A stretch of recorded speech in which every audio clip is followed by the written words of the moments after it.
Ladies and gentlemen, hey, hi, how you doing? Welcome back to the channel. Thank you so much for stopping by. The current long range meta here in Warzone has a ton of just ultra competitive options, especially after the most recent meta updates that we've seen. And so today, wanted to go through and break down all of the new best long range weapons and loadouts you should be using after the recent updates, starting first with maybe my favorite at the moment, the Peacekeeper. This thing is a low recoil laser beam. I use that term a lot, and this is the exact definition. If you were to look up a laser beam in the dictionary, you're going to see one very bright light, then also the Peacekeeper next to it. It's got two definitions. But yeah, this thing is insanely good. Fast TTK, low recoil. It's checking all the right boxes. So here, first up, I do like the hover point elo quite a bit on here. It's a clean elo site. You get the recoil stabilization. That's a win-win. I also go for the monolithic suppressor. Better velocity, better damage range, keeps us off the radar, of course. And then I also go for the control barrel. This stacks into it being an absolute beam. Like, it is so straightforward, so easy to use because of this on here.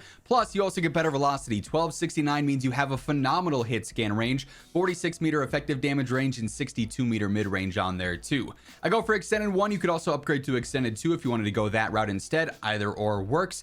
Then the counter force stock. This and the control barrel together, I mean, you just don't have to work to stay on target with these two here, helping out a ton with even more recoil stabilization and control as the prestige attachment there. Such a fun gun, and it's really now one of the most versatile options in the entire game. Now, the new Voyak KT3 is another option that really works well for the long range. It, much like the Peacekeeper, also very low recoil. It's got a very competitive TTK as well, and in general, it's just a really well-rounded, new, fun rifle. So here, yet again, I'm rocking that hover point elo on there. I like this as a clean optic for the long range. I also just like the general lethal tools elo. As I'm sure you guys know, there's plenty of other good options here too. Optics, as always, are simply a matter of preference here. Monolithic suppressor, yet again, for the range, the velocity, the suppression on here. I go for the hybrid barrel, helping out that damage range and that velocity. We got an 1136 velo, that's sufficient. 49 meter effective damage range, 67 meter mid range on there too. Extended mag 2 here, 60 rounder, works fine for all squad sizes. And I really like the control stock on here. This thing is offering a 30% increase to control, which makes this thing insanely easy to use. So when you're accurate, this thing's going to have one of the best TTKs in the game across the mid range and the long range, and this build makes this thing very easy to be accurate with. And while we're hitting on new weapons, we might as well talk about the new Swordfish A1. This is a burst marksman, and it is a ton of fun to use. A little bit of a slower burst than something like a Maverick, for example, but it can be a really strong option, especially because that recoil pattern basically straight vertical. It is insanely easy because of that to predict, and the 5-round burst attachment on this thing means that you can absolutely melt players at some pretty surprising distances. So here, first up, again, I got the lethal tools elo, but if you wanted to switch on over to the hover point, you could. The ADS is not phenomenal on this thing, so if you don't want to slow that down more, something like a lethal tools elo or a 2 times or 3 times might be more your style there.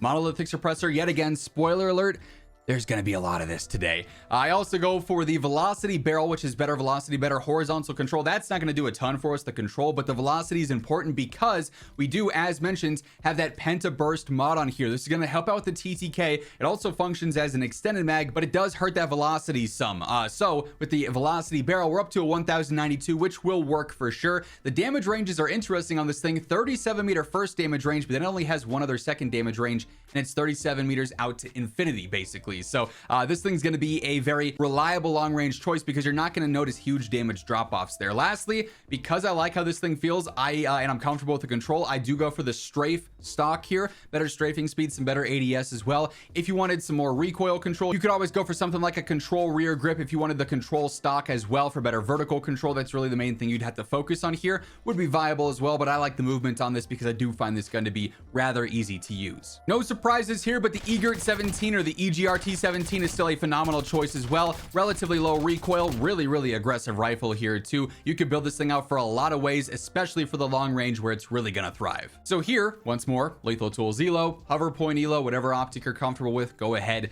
and rock that. We've got the monolithic suppressor on here. Surprise. I also couple that with the hybrid barrel, so even better range, even better velocity. 1185 velo, 45 meter first damage range, and a 65 meter second damage range on there has us covered comfortably. Extended Mag 2 60 rounder works fine for all squad sizes as well. Then I figured, hey, why not? Let's get some free recoil control. Buffer springs or the recoil springs on there. No cons whatsoever to worry about, and that pattern will be a little bit more predictable. Very straightforward rifle, but like I said, insanely versatile and one of my favorite options as it stands. And by the way, as we're breaking down all the weapons, all the setups here, if you guys enjoy this video, you find this information helpful, do me a favor, drop a like. It's always seriously appreciated. And if you're new to the channel, you want to make sure you are always in the know for everything going on in Call of Duty, be sure to hit that subscribe button and of course turn on those post notifications.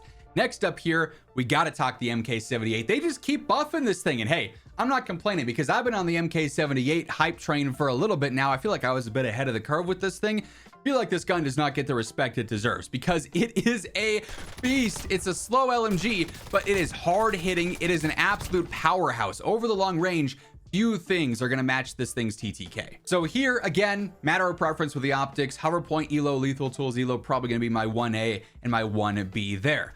Monolithic suppressor. I know.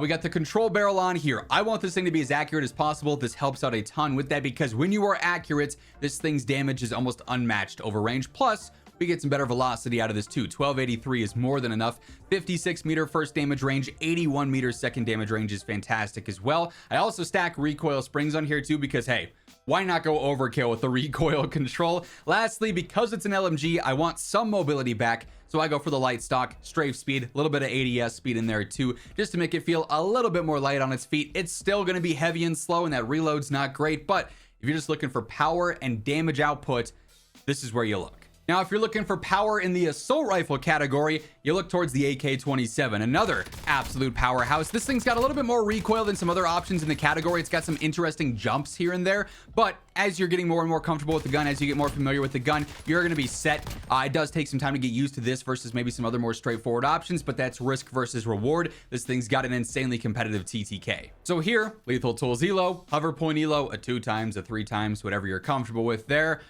Monolithic suppressor. We've also got the control barrel on here because that recoil control is so important in maintaining that fast TTK. Obviously, want to make life as easy as possible, so I'm rocking that. Plus, with that velocity, we're up to 1269. Fantastic to see that.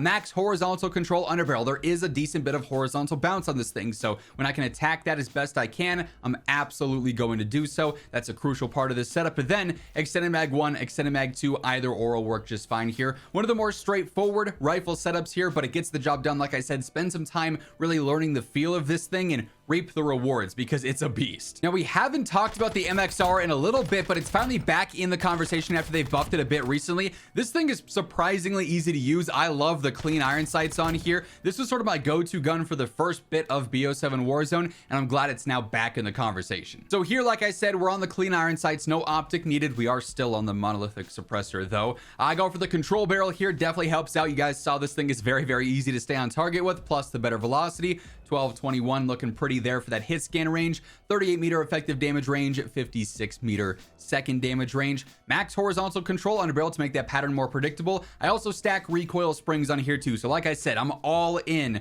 on that recoil control. Then I also go for extended mag 2 here. More than enough ammo to spray and pray through solos, duos, trios, and quads alike. Nice to see a familiar face back in the conversation here. Now, you heard me tease it a bit earlier, but the X9 Maverick, a really, really solid burst option as well. A little bit more aggressive than the Swordfish, but it's only a 3-round burst as opposed to 5, so obviously a little bit different in terms of overall feel there, but this thing is straightforward, very easy. The recoil is not even as, jumpy as the Swordfish's is.